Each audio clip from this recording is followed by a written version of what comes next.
Minasan konbanwa, Nakarumaruko desu. Yoroshiku onegai shimasu. Okay, so today's mga tips natin sa mga planning mag-take ng JRPT.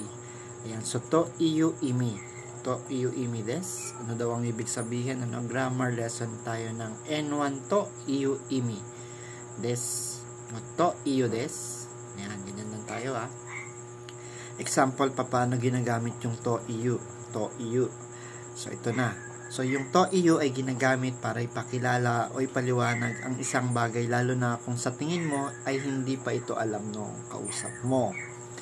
Like example, to iyo imi, ang ibig sabihin ay, yun na siya. Example natin dyan. Like example natin dito, Betonamo no danna to iyo machi kara kimashita. Betonamo no danna to iyo machi kara kimashita. So, ang ibig sabihin niya, galing ako sa isang syudad sa Vietnam na tinatawag na Danang. Danna to iyo machi kara kimashita. Okay? Another one. So, kyo wa Tokyo in to iyo hotel de hataraite imashita. So, sa ngayon, nagtatrabaho ako sa isang hotel na tinatawag na Tokyo Inn. Ayan, sa Tokyo Inn. Okay? So, yon yung meaning ng to iyo. To iyo, ibig sabihin. Ang ibig sabihin ay, ayan. Okay, so, next naman tayo, yung bakari. So, yung verb kailangan naka-past tense, Ang example ng verb natin, yung kuru, ang meaning ng kuru ay to come. So, pag naging past tense siya, magiging kita. Okay, so i-add mo lang yung bakari, like verb ta form plus bakari des. Ang ibig sabihin, ginagamit ito kapag gusto mong sabihin nakakagawa pa lang nung isang bagay o hindi pa matagal mula nung gawin mo to. Okay, so ang example natin, halimbawa, saikin hajimeta bakari des. Recently lang ako nagsimula. So, hajimeta bakari des. Nagsimula. Recently, saikin, bakari just. Yan. Kaya tandaan natin yung mga phrases na to. Like another example, saki, kuki ni, hikoki ni, tsuita bakari des. Tsuita bakari des. Kakadating ko lang sa airport kanina.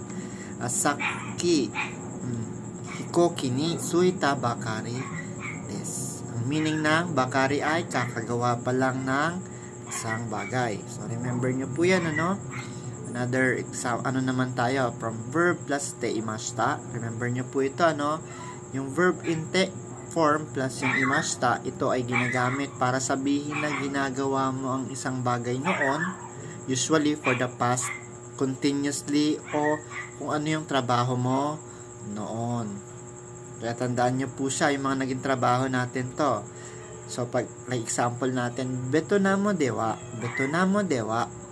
sa Vietnam, Hotero de hataraite imashita. Betonamo dewa, hotero de hataraite imashita. O sa Vietnam, nagtatrabaho ako sa hotel. Okay? Another example, Kune dewa, donna shigoto shite imashita ka? Kune dewa, donna shigoto shite imashita ka? Ano yung trabaho mo dati sa country mo?